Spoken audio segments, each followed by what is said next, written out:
dito. Akala mo tapos na kami sa'yo? Walang nakakaisa kay Mama G. Tulong! Tulong! Nay! Ikaw mo ko!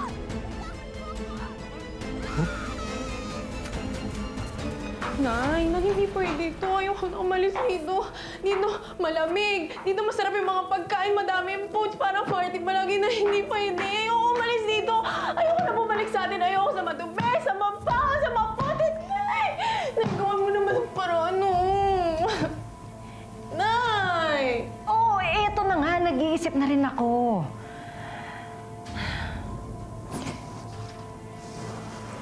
Narinig mo ba yung sinabi ni Ma'am Dayan tungkol dun sa anak niya?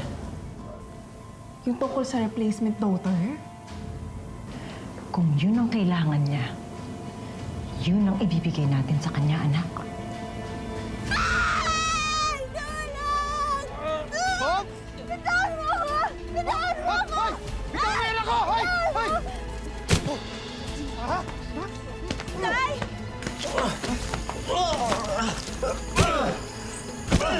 Tay, mag-iingat kayo, Tay! Ang kailangan lang alamin pa natin yung tungkol dun sa Bianca na yun. Tapos, gagayahin mo siya. Nay? Actingan lang pala. Kayang-kaya ko naman na yan. Pakiramdam ko nga, paniwalang-paniwala talaga si Ma'am Dayan na ako si Bianca. Yun ang dapat.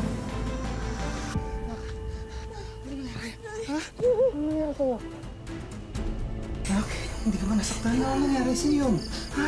Sabi mo sa akin. Sino yun? Sino yun?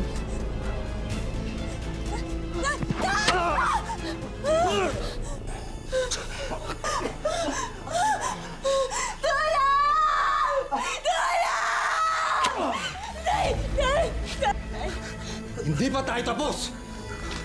Tulong! Tay! Tay! Tay! Tay!